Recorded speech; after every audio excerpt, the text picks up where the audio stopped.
തലസ്ഥാനത്ത് ED ഉദ്യോഗസ്ഥർക്കെതിരായ ആക്രമണത്തിൽ ഒരു പ്രതി കൂടി പിടിയിലായിട്ടുണ്ട്. ഒളിവിലായിരുന്ന പ്രതിയെ പിടികൂടിയത് കോട്ടയത്ത് നിന്നാണ്.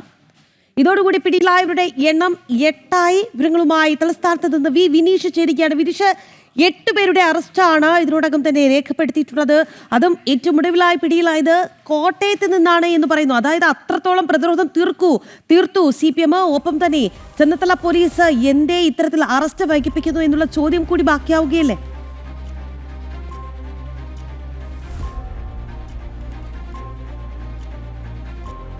തീർച്ചയായിട്ടും 12 പ്രതികളിൽ 8 പ്രതികളെ ഇപ്പോൾ പോലീസ് പിടികൂടിയിട്ടുണ്ട്. പക്ഷേ ഇതൊക്കെ നേരത്തെ പോലീസിന് ചെയ്യാമായിരുന്നു എന്ന സാഹചര്യം ഉണ്ടായിരുന്നു. പ്രത്യേകിച്ച് കഴിഞ്ഞ ദിവസം ഈ സംഘർഷം ഉണ്ടാകുന്ന സമയത്ത്, അല്ലെങ്കിൽ ഈ ഒരു ആക്രമണം ED ഉദ്യോഗസ്ഥർക്കെതിരെ നടത്തുന്ന സമയത്ത് തന്നെ പോലീസിന് ഈ പ്രതികളെ പിടികൂടാൻ സാധിക്കുമായിരുന്നു. പക്ഷേ പോലീസ് അപ്പോഴും നോക്കുകുത്തിയായി നിൽക്കുന്ന സാഹചര്യമാണുള്ളത്. ഒപ്പം നിലവിലെ സാഹചര്യത്തിൽ പോലീസിന് നേരെ സമ്മർദ്ദം ശക്തമായ സാഹചര്യത്തിൽ തന്നെയാണ് ഇപ്പോൾ നടപടിയിലേക്ക് പോലീസ് കടന്നിരിക്കുന്നത് എന്ന കാര്യത്തിൽ സംശയമില്ല. 8 പ്രതികളെ ഇന്നും ഇന്നലെയുമായി പോലീസ് പിടികൂടിയിട്ടുണ്ട്. അതിൽ ഒളിവിൽ പോയ ഒരു പ്രതിയെയാണ് കോട്ടയത്ത് നിന്ന് പോലീസ് ഇപ്പോൾ പിടികൂടിയിരിക്കുന്നത്.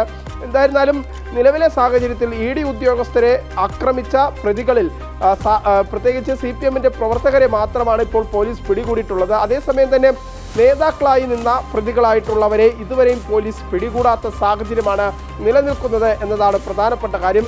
ഈ ആക്രമണം ഉണ്ടാകുന്ന ഘട്ടത്തിൽ പോലും പോലീസ്, നമുക്ക് ദൃശ്യങ്ങളിൽ കാണാൻ സാധിക്കും, ആ സമയത്ത് പോലും പോലീസ് വെറുതെ ഈ പ്രവർത്തകരെയും ഈ ആക്രമിക്കാനെത്തുന്ന ഈ ഗുണ്ടാ CPM നേതാക്കളെ അടക്കമുള്ളവരെ പോലീസ് പിടിച്ചു മാറ്റുന്ന സാഹചര്യമാണ്. അപ്പോഴും പോലീസിന് ഇവരെ അറസ്റ്റ് ചെയ്യാമായിരുന്നു, ഈ ആക്രമണം തടയാനുള്ള ഒരു സാഹചര്യം ഉണ്ടായിരുന്നു. പക്ഷേ അപ്പോഴും പോലീസ് നിസ്സംഗമായ ഒരു മനോഭാവമായിരുന്നു പോലീസിൻ്റെ ഭാഗത്തുനിന്ന് ഉണ്ടായിരുന്നത് എന്നതാണ് പ്രധാനപ്പെട്ട കാര്യം.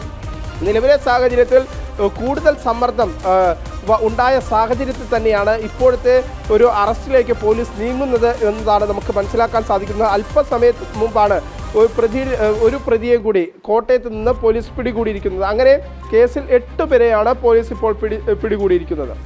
പ്രതി അമലിനെയാണ് കോട്ടയത്ത് നിന്ന് ഏറ്റവും ഒടുവിലായി പിടികൂടിയത്.